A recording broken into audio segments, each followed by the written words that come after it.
ਕੁਲਵੀਰ ਜੀ ਜਿਹੜਾ ਇਹ ਹਲਕਾ ਹੈ ਰਿਜ਼ਰਵ ਹੋ ਗਿਆ ਜੀ ਤੇ ਦੂਜੇ ਪਾਸੇ ਜਿਹੜਾ ਅਮਲੋਹ ਆ ਉਹ ਡੀ ਰਿਜ਼ਰਵ ਹੋ ਗਿਆ। ਜਿਹੜੀ ਅਮਲੋਹ ਵਾਲੀ ਲੜਾਈ ਆ ਉਹ ਉੱਥੇ ਆ ਗਈ ਆ। ਜਿਹੜੇ ਉੱਥੇ ਦੇ ਮੌਜੂਦਾ ਤੇ ਸਾਬਕਾ ਵਿਧਾਇਕ ਨੇ ਉਹ ਇੱਥੋਂ ਚੋਣ ਲੜ ਰਹੇ ਨੇ। ਤੇ ਤੀਜਾ ਜਿਹੜਾ ਕਸ਼ਮੀਰ ਸਿੰਘ ਹੈ ਉਹ ਉੱਥੇ ਦਾ ਨੌਜਵਾਨ ਲੋਕਲ ਆਗੂ ਹੈ ਜਿਹੜਾ ਸਾਂਝੇ ਮੋਰਚੇ ਵੱਲੋਂ ਚੋਣ ਲੜ ਰਿਹਾ। ਤੁਹਾਨੂੰ ਕਿਸ ਕਿਸਮ ਦੇ ਉੱਥੇ ਜਿਹੜੇ ਸਮੀਕਰਨ ਸਾਹਮਣੇ ਆਉਂਦੇ ਲੱਗਦੇ ਨੇ?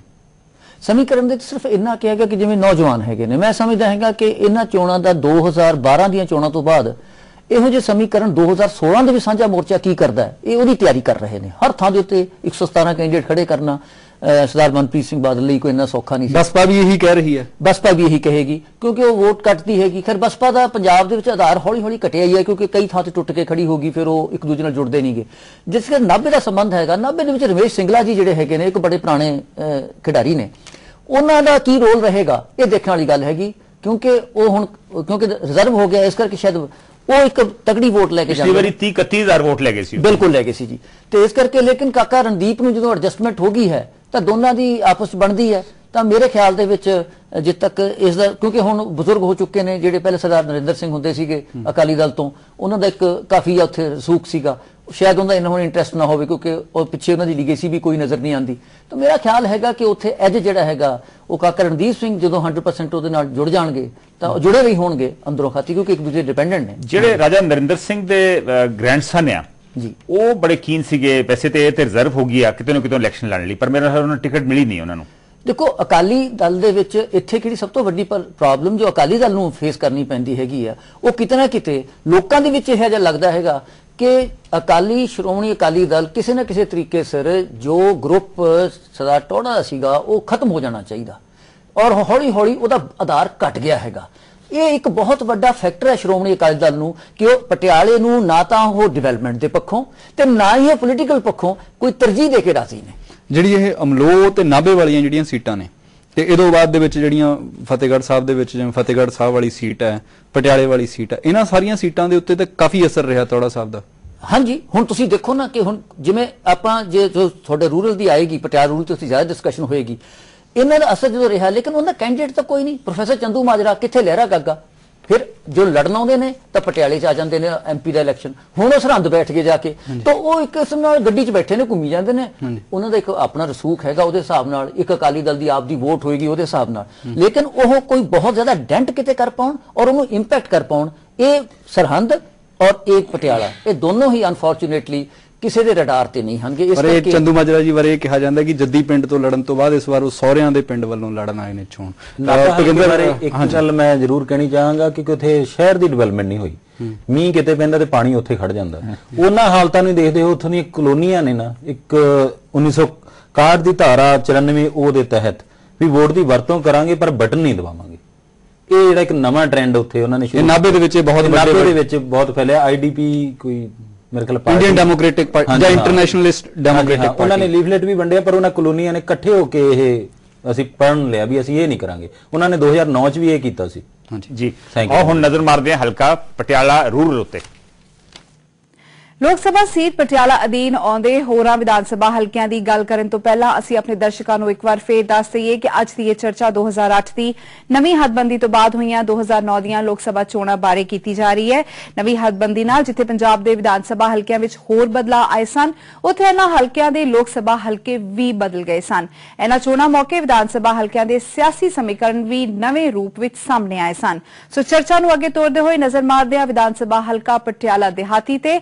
ਪਟਿਆਲਾ ਦਿਹਾਤੀ ਹਲਕਾ ਵੀ 2008 ਦੀ ਨਵੀਂ ਹੱਦਬੰਦੀ ਤੋਂ ਬਾਅਦ ਹੋਂਦ ਵਿੱਚ ਆਇਆ ਹੈ। ਇਸ ਹਲਕੇ ਦਾ ਗਠਨ ਨਾਭਾ, ਸਮਾਣਾ ਅਤੇ ਪਟਿਆਲਾ ਸ਼ਹਿਰੀ ਹਲਕੇ ਦੇ ਵੱਖ-ਵੱਖ ਖੇਤਰਾਂ ਨੂੰ ਮਿਲਾ ਕੇ ਕੀਤਾ ਗਿਆ ਹੈ। ਇਸ ਹਲਕੇ ਤੋਂ 2009 ਦੀਆਂ ਲੋਕ ਸਭਾ ਚੋਣਾਂ ਦੌਰਾਨ ਕਾਂਗਰਸ ਪਾਰਟੀ ਨੇ ਲੀਡ ਹਾਸਲ ਕੀਤੀ ਸੀ। ਕਾਂਗਰਸ ਨੂੰ ਇੱਥੋਂ 59.97% ਅਤੇ ਅਕਾਲੀ ਭਾਜਪਾ ਗੱਠਜੋੜ ਨੂੰ 31.89% ਵੋਟਾਂ ਮਿਲੀਆਂ ਸਨ। ਹੋਰ ਸਿਆਸੀ ਪਾਰਟੀਆਂ ਦੇ ਹਿੱਸੇ ਕਰੀਬ 9% ਵੋਟਾਂ ਆਈਆਂ ਸਨ।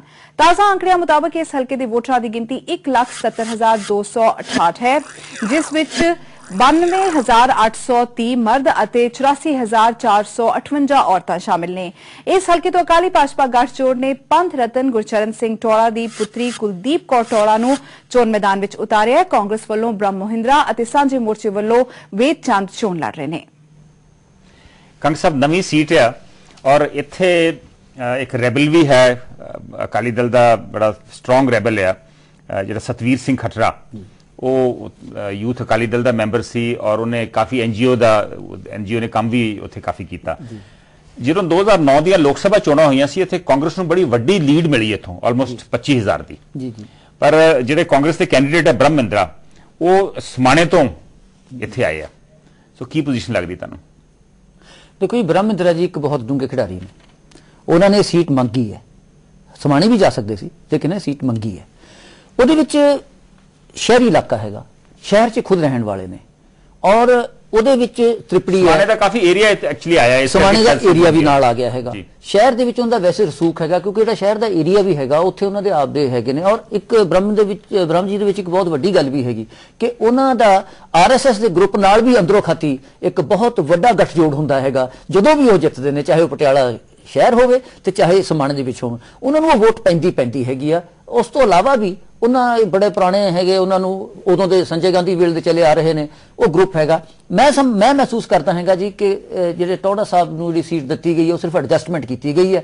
ਸਤਵੀਰ ਖੱਟੜਾ ਜੀ ਜੇ ਚਾਹੁੰਦੇ, ਉਸ ਇੱਕ ਹੋਰ ਵੱਡੀ ਗੱਲ ਦੇਖੋ ਕਿ ਨਾ ਤਾਂ ਵੱਡੇ ਬਾਦਲ ਸਾਹਿਬ ਨੇ ਉਹਨਾਂ ਦੇ ਹੱਥ 'ਚ ਪ੍ਰਚਾਰ ਕੀਤਾ, ਨਾਲ ਸੁਖਬੀਰ ਜੀ ਨੇ ਉੱਥੇ ਆ ਕੇ ਪ੍ਰਚਾਰ ਕੀਤਾ। ਇਹ ਇੱਕ ਬਹੁਤ ਵੱਡਾ ਲੋਕਾਂ ਦੇ ਵਿੱਚ ਆ ਗਿਆ ਕਿ ਇਹ ਦੋਨਾਂ ਦੇ ਪ੍ਰਚਾਰ 'ਚ ਤਾਂ ਕੋਈ ਆ ਹੀ ਨਹੀਂ ਰਿਹਾ, ਹੋ ਕੀ ਰਿਹਾ ਇੱਥੇ। ਸੋ ਇਸ ਕਰਕੇ ਇੱਕ ਇਹ ਵੱਡਾ ਫੈਕਟਰ ਹੈਗਾ ਉੱਥੇ ਜੋ ਪਲੇ ਕਰੇਗਾ। ਤੇਗਿੰਦਰ, ਜਿਹੜਾ ਬਹਾਵਲਪੁਰੀਆਂ ਬਰਾਦਰੀ ਆ ਉੱਥੇ, ਉਹ ਵੀ ਇੰਪੋਰਟੈਂਟ ਫੈਕਟਰ ਹੋ ਸਕਦੀ ਆ ਕਿਉਂਕਿ ਬ੍ਰਹਮ ਮਹਿੰਦਰਾ ਜੀ ਜਦੋਂ ਉੱਥੇ ਆਏ ਨੇ ਤੇ ਉਸ ਇਲਾਕੇ ਦੇ ਵਿੱਚ ਜਿਹੜਾ ਸਮਾਣੇ ਦਾ ਇਲਾਕਾ ਸੀ ਜਿਹਦੇ ਵਿੱਚ ਬਹਾਵਲਪੁਰੀਆਂ ਦੀ ਬਹੁਤ ਸਾਰੀ ਬੱਸੋਂ ਹੈ, ਉਹ ਉਸ ਇਲਾਕੇ ਪਟਿਆਲਾ ਸ਼ਹਿਰ ਦਾ ਜਿਹੜਾ ਮੁੱਦਾ, ਹਾਂਜੀ, ਜੇ ਆਪਾਂ ਇਹਨਾਂ ਅਰਥਮੈਟਿਕ 'ਚ ਗੱਲ ਕਰੀਏ ਤਾਂ ਰਖੜਾ ਸਾਹਿਬ ਜਿੱਤ ਜਾਂਦੇ ਜੇ ਤਿਰਪੜੀ ਨਾਲ ਨਾ ਹੋਵੇ। ਬਹੁਤ ਵੱਡਾ ਹਲਕਾ ਗਾ ਕਿਉਂਕਿ ਤਿਰਪੜੀ ਸਾਰੀ ਦੀ ਸਾਰੀ ਬ੍ਰਹਮ ਮਹਿੰਦਰੇ ਵੱਲ ਭੁਗਤਦੀ ਰਹੀ ਹੈ ਤੇ ਇਸੇ ਕਰਕੇ ਬ੍ਰਹਮ ਮਹਿੰਦਰਾ ਜਿੱਤਦਾ ਰਿਹਾ। ਤੇ ਤਿਰਪੜੀ ਪੂਰਾ ਜਿਹੜੀ ਉਹ ਬੈਲਟ ਆ ਕਲੋਨੀਆਂ ਦੀ, ਉਹ ਸਾਰੀ ਦੀ ਸਾਰੀ ਰੂਰਲ ਪਟਿਆਲਾ ਦਿਹਾਤੀ 'ਚ ਆ ਗਈ ਹੈ। ਉਹ ਬਹੁਤ ਮੇਜਰ ਫੈਕਟਰ ਰੋਲ ਅਦਾ ਕਰਦੀ ਹੈ ਇਸ ਮਾਮਲੇ ਜੀ। ਆਓ ਹੁਣ ਦੇਖਾਂਗੇ ਸਾਡੀ ਸਹਿਯੋਗੀ ਜਸਲੀਨ ਕੌਰ ਵੱਲੋਂ ਇਕੱਠੇ ਕੀਤੇ ਗਏ ਵਿਧਾਨ ਸਭਾ ਹਲਕਾ ਰਾਜਪੁਰਾ ਦੇ ਇਹ ਅੰਕੜੇ। ਚੰਡੀਗੜ੍ਹ ਪਟਿਆਲਾ ਮਾਰਗ ਤੇ ਵਸੇ ਵਿਧਾਨ ਸਭਾ ਹਲਕੇ ਰਾਜਪੁਰਾ ਤੋਂ 2009 ਦੀਆਂ ਲੋਕ ਸਭਾ ਚੋਣਾਂ ਵਿੱਚ ਕਾਂਗਰਸ ਪਾਰਟੀ ਨੇ ਲੀਡ ਹਾਸਲ ਕੀਤੀ ਸੀ। ਕਾਂਗਰਸ ਨੂੰ ਇੱਥੋਂ 52.70% ਅਤੇ ਅਕਾਲੀ ਭਾਜਪਾ ਗੱਠਜੋੜ ਨੂੰ 40.42% ਵੋਟਾਂ ਮਿਲੀਆਂ ਸਨ। ਹੋਰ ਸਿਆਸੀ ਪਾਰਟੀਆਂ ਕਰੀਬ 7% ਵੋਟਾਂ ਤੱਕ ਹੀ ਸੀਮਤ ਰਹੀਆਂ ਸਨ। 30 ਜਨਵਰੀ ਨੂੰ ਹੋ ਰਹੀਆਂ ਲੋਕ ਸਭਾ ਦੀਆਂ ਚੋਣਾਂ ਵਿੱਚ ਇਸ ਹਲਕੇ ਦੇ 1,46,014 ਵੋਟਰ ਆਪਣੇ ਵੋਟ ਹੱਕ ਦਾ ਇਸਤੇਮਾਲ ਕਰ ਸਕਣਗੇ। ਇਨ੍ਹਾਂ ਵੋਟਰਾਂ ਵਿੱਚ 77,840 ਮਰਦ ਅਤੇ 68,174 ਔਰਤਾਂ ਸ਼ਾਮਿਲ ਨੇ।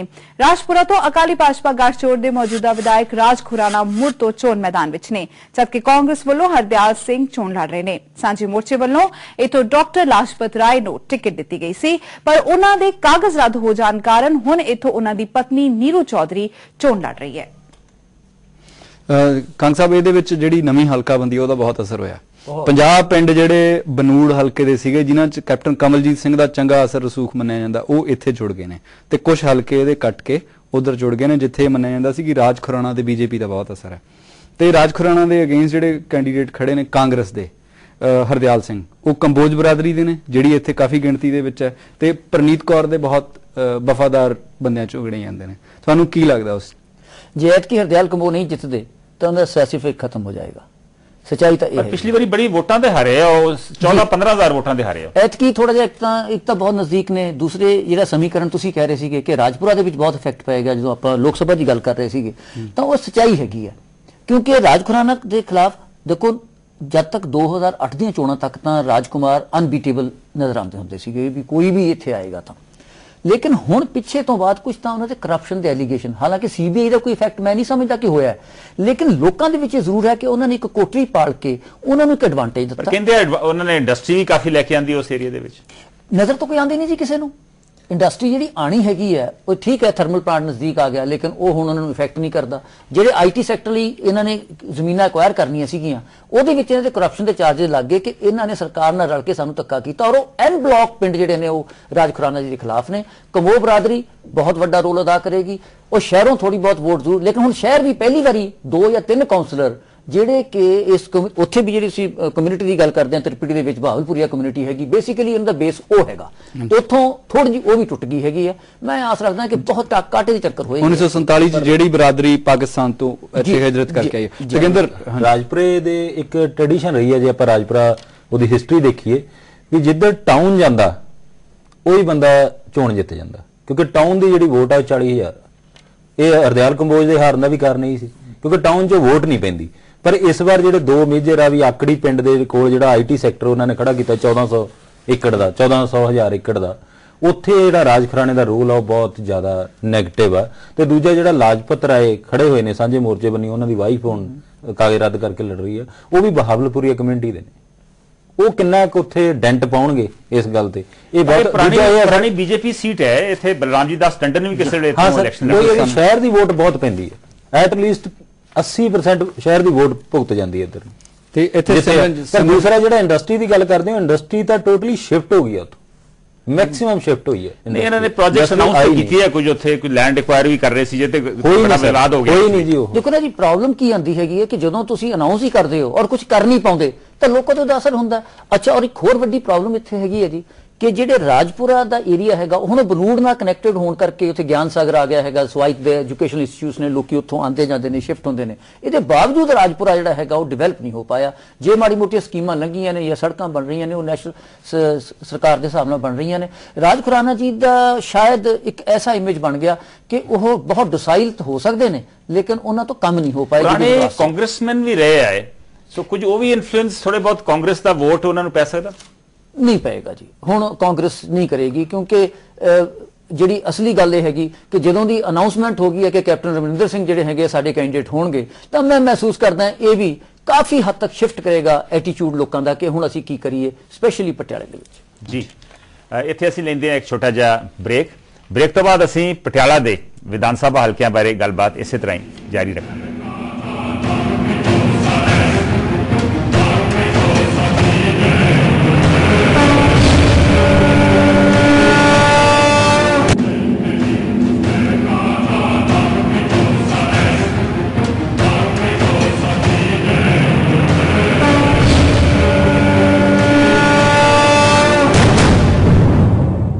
ब्रेक तो बाद ਤੁਹਾਡਾ ਸਵਾਗਤ ਹੈ। ਅਸੀਂ ਗੱਲਬਾਤ ਕਰ ਰਹੇ ਹਾਂ ਪਟਿਆਲਾ ਦੇ 9 ਵਿਧਾਨ ਸਭਾ ਹਲਕਿਆਂ ਬਾਰੇ ਔਰ ਹੁਣ ਨਜ਼ਰ ਮਾਰਦੇ ਹਾਂ ਡੇਰਾ ਬੱਸੀ ਉੱਤੇ। ਅਸੀਂ ਆਪਣੇ ਦਰਸ਼ਕਾਂ ਨੂੰ ਇੱਕ ਵਾਰ ਫੇਰ ਦੱਸ ਦਈਏ ਕਿ ਅੱਜ ਅਸੀਂ 2008 ਦੀ ਨਵੀਂ ਹੱਦਬੰਦੀ ਤੋਂ ਬਾਅਦ ਹੋਈਆਂ 2009 ਦੀਆਂ ਲੋਕ ਸਭਾ ਚੋਣਾਂ ਦੀ ਗੱਲ ਕਰ ਰਹੇ ਹਾਂ। ਇਹਨਾਂ ਚੋਣਾਂ ਵਿੱਚ ਲੋਕ ਸਭਾ ਹਲਕਾ ਪਟਿਆਲਾ ਅਧੀਨ ਆਉਂਦੇ 9 ਵਿਧਾਨ ਸਭਾ ਹਲਕਿਆਂ ਚੋਂ ਕਿਸ ਪਾਰਟੀ ਨੂੰ ਕਿੰਨੀਆਂ ਵੋਟਾਂ ਮਿਲੀਆਂ ਸਨ ਅਤੇ 30 ਜਨਵਰੀ 2012 ਨੂੰ ਹੋ ਰਹੀਆਂ ਵਿਧਾਨ ਸਭਾ ਦੀਆਂ ਚੋਣਾਂ ਨੂੰ ਲੈ ਕੇ ਇਹਨਾਂ ਹਲਕਿਆਂ ਤੋਂ ਸਿਆਸੀ ਪਾਰਟੀਆਂ ਦੇ ਕਿਹੜੇ-ਕਿਹੜੇ ਉਮੀਦਵਾਰ ਚੋਣ ਮੈਦਾਨ ਵਿੱਚ ਨੇ।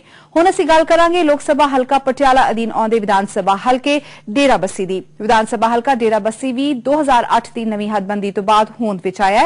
ਇਹ ਹਲਕਾ ਬਨੂੜ ਵਿਧਾਨ ਸਭਾ ਹਲਕੇ ਨੂੰ ਖਤਮ ਕਰਕੇ ਗਠਿਤ ਕੀਤਾ ਗਿਆ ਹੈ। ਡੇਰਾ ਬੱਸੀ ਤੋਂ 2009 ਦੀਆਂ ਲੋਕ ਸਭਾ ਚੋਣਾਂ ਮੌਕੇ ਅਕਾਲੀ ਭਾਜਪਾ ਗੱਠਜੋੜ ਮੋਰੀ ਰਿਹਾ ਸੀ। ਗੱਠਜੋੜ ਨੂੰ ਇੱਥੋਂ 48.4% ਅਤੇ ਕਾਂਗਰਸ ਨੂੰ 40.04% ਵੋਟਾਂ ਮਿਲੀਆਂ ਸਨ, ਜਦਕਿ ਹੋਰਾਂ ਪਾਰਟੀਆਂ ਦੇ ਹਿੱਸੇ 12% ਵੋਟਾਂ ਆਈਆਂ। 30 ਜਨਵਰੀ ਨੂੰ ਹੋ ਰਹੀਆਂ ਵਿਧਾਨ ਸਭਾ ਦੀਆਂ ਚੋਣਾਂ ਵਿੱਚ ਇਸ ਹਲਕੇ ਦੇ 1,70,744 ਵੋਟਰ ਆਪਣਾ ਨੁਮਾਇੰਦਾ ਚੁਣ ਸਕਣਗੇ। ਇਹਨਾਂ ਵੋਟਰਾਂ ਵਿੱਚ 94,655 ਮਰਦ ਅਤੇ 83,099 ਔਰਤਾਂ ਸ਼ਾਮਿਲ ਨੇ। ਇਸ ਹਲਕੇ ਤੋਂ ਅਕਾਲੀ ਭਾਜਪਾ ਗੱਠਜੋੜ ਵੱਲੋਂ ਨਰਿੰਦਰ ਕੁਮਾਰ ਸ਼ਰਮਾ ਨੂੰ ਟਿਕਟ ਦਿੱਤੀ ਗਈ ਹੈ। ਸ਼ਰਮਾ ਨੂੰ ਟਿਕਟ ਮਿਲਣ ਤੋਂ ਬਾਅਦ ਇਸ ਸੀਟ ਤੋਂ ਖੁਦ ਨੂੰ ਟਿਕਟ ਦੀ ਅਸਲੀ ਦਾਅਵੇਦਾਰ ਸਮਝਣ ਵਾਲੀ ਕੈਪਟਨ ਕਮਲਜੀਤ ਸਿੰਘ ਦੀ ਬੇਟੀ ਮਨਪ੍ਰੀਤ ਕੌਰ ਡੋਲੀ ਪਾਰਟੀ ਵਿਰੁੱਧ ਬਗਾਵਤ ਕਰਕੇ ਆਜ਼ਾਦ ਉਮੀਦਵਾਰ ਵਜੋਂ ਇਸ ਹਲਕੇ ਤੋਂ ਚੋਣ ਲੜ ਰਹੀ ਹੈ। ਕਾਂਗਰਸ ਵੱਲੋਂ ਇੱਥੋਂ ਜਸਜੀਤ ਸਿੰਘ ਰੰਧਾਵਾ ਅਤੇ ਸਾਂਝੇ ਮੋਰਚੇ ਵੱਲੋਂ ਭਗਵੰਤ ਸਿੰਘ ਬਲਟਾਨਾ ਚੋਣ ਮੈਦਾਨ ਵਿੱਚ ਨੇ।